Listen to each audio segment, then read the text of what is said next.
Hey, what's up guys, Rip here. So today we can finally put a lid on Dragon Age the Veilguard because EA has come out and officially confirmed just how bad this game performed, and it was quite the flop. It was such a flop that investors right now are panicking and pulling out of this company because of how much carnage this caused to the company. Now, anyone with eyes knew this game was a gigantic flop, but having confirmation is nice, of course. And you can see, just 3 months since release, it's down to 3,600 in-game players, a number that is abysmally low for a company like this that had so much invested into this beloved IP, including a massive budget on their game. This is not a good number for them whatsoever. And on top of that, you look at the charts. I mean, this is just your classic flop, right? The peak number was not good for the expectations, and then it just slowly flatlined, and that's it. So nobody's really surprised when you see the headline here that's been passed around. Dragon Age the Veilguard reportedly missed EA's expectations by 50% with around 1.5 million players. Now, as soon as I saw this Bloomberg link here, I immediately thought of Jason Schreier. He is the person who writes the articles for gaming-related news over there at Bloomberg, and he is the one who is not only very woke, but he tried to back this game. And on day one of release, he said this: "Go woke, go top the charts." Now, unfortunately, that was a very poorly timed tweet. He also had the wrong chart. But down here you can see how this guy actually acts. There's no way you genuinely like this turd. And he replies saying, "I actually don't like the game very much, but I do like seeing you chuds get dunked on." Yeah, he would delete this entire thing. And also imagine being a guy who's like in his 50s, unironically calling gamers chuds on social media, like absolutely embarrassing. But here's the article, as you can see, written by Jason Schreier. At this point, I'm convinced it's like a humiliation ritual, making him basically post his own L's. It's kind of poetic if you think about it. But as you can see, I have no access to this article because they put it behind a paywall. Like, imagine paywalling this shit. There's no way I'm giving any money to Bloomberg of all people. So I'll do their job for them and just do the basic research that's required to understand the situation. So posted on EA's own website here, you can see they had their pre-announcement of their preliminary Q3 2025 financial results here. And it begins off by saying this: EA's initial guidance for fiscal year 2025 anticipated mid-single-digit growth in live services net bookings. However, the company now projects a mid-single-digit decline, with global football accounting for the majority of the change. So they're having really two pain spots to clarify here. It's EA Sports and also Dragon Age. But they continue on. Global football had experienced 2 consecutive fiscal years of double-digit net bookings growth.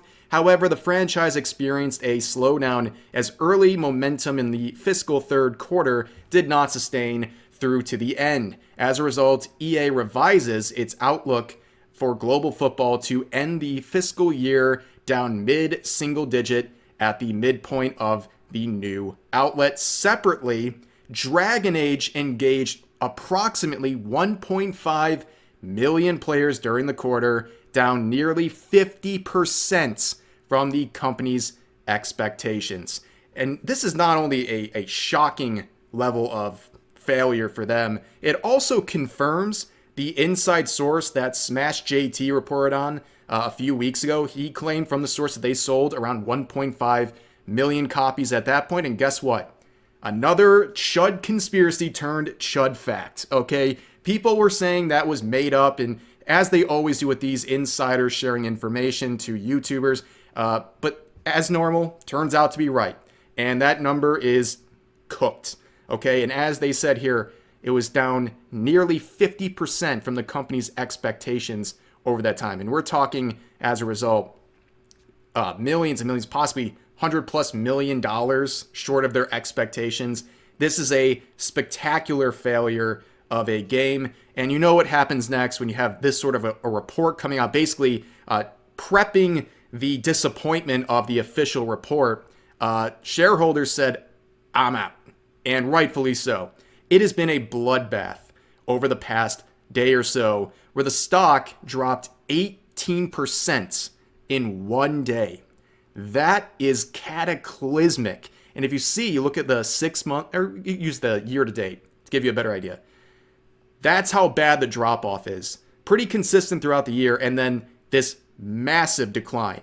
That is really, really bad. This isn't like some situation where the stock goes down a few points. It was like with like Any Color and Niji Sanji, when all the drama was happening last year. People would see like a little fall, like 3-4%, like, oh my God, they're finished, they're cooked. No, this is cooked. This is really bad. 18% in one day is a wild drop off. People have lost all faith in EA, and primarily it has to do with the failure of Dragon Age. And of course, people are making memes of this already. This person saying, "What happened, Jason?" Oh, that's brutal. But yeah, let's talk about Dragon Age one more time here, just to really hammer this home. The reason this game failed is for pretty obvious reasons. It's filled with agenda pushing. It pushed its luck with a beloved franchise, expecting people to just buy the slop just because they've liked the previous titles. And I think the disconnect between the gaming industry and gamers has never been more clear than the reaction to this game. You can see the Metascore was generally favorable with an 82. The user score is generally unfavorable with a 3.9. There is no other way to clearly show the disconnect between the two, and it's never been so obvious. And at some point, the industry has to start listening, and unfortunately for a lot of them, it might be too late. I mean, BioWare is in big trouble. EA will be fine for now. They have so many revenue sources, but BioWare is in some big trouble right here. And the rumors are also that they're shutting down their Edmonton office. That's been called a false rumor. We'll see if that one turns out true as well, just like many other rumors that end up being true. But anyways, there's also something going on here. I saw this article from The Gamer. This was posted a day ago. It's titled, "Women and Non-Binary Devs Now Make Up 32% of All Game Developers, up from 24% in 2022. In just 3 years, we've seen a 8-point increase in the number of women and non-binary devs in the industry. Now, I don't think that happened naturally. That sounds a lot like DEI and agenda pushing to me. And that is something that is strange. Again, another disconnect, because we saw how a lot of this resulted in activism in the games. Veilguard is a great example. The lead director, who is now resigned, is a trans person, and we had a bunch of trans and gender ideology type stuff forced into the game. And it's obvious that they allow their own personal beliefs and their values go into their project. And that is something that ends up always rubbing people the wrong way. And it's always obvious when people are self-inserting or forcing their own agenda into a game. It's always glaring. It might not be glaring to the person doing it, but to outside people, it's so obvious when you're getting virtue signaled and pandered to. And this headline right here really shows, again, another disconnect, because they seem to value activism and DEI a lot more than making an enjoyable experience for gamers. And also, I wonder how this is all going to interplay with some of the stuff going on in the United States. It was just announced within the last day that all federally backed DEI programs, any federal level DEI program, is now shut down. Like, they're gone. All of them. There's literally thousands of people out of work who are working on a federal level pushing DEI. They're all gone now. Now, the question is, where do they take their lovely skill set? Their skill set of basically just enforcing discrimination. Well, they're going to go to private companies, and they're going to go to non-government related positions. And I worry there's going to be a big influx of DEI related employees and people with that sort of background starting to flood into places like the gaming industry. And I think that is something to keep an eye on. As always with stuff like this, DEI never just goes away.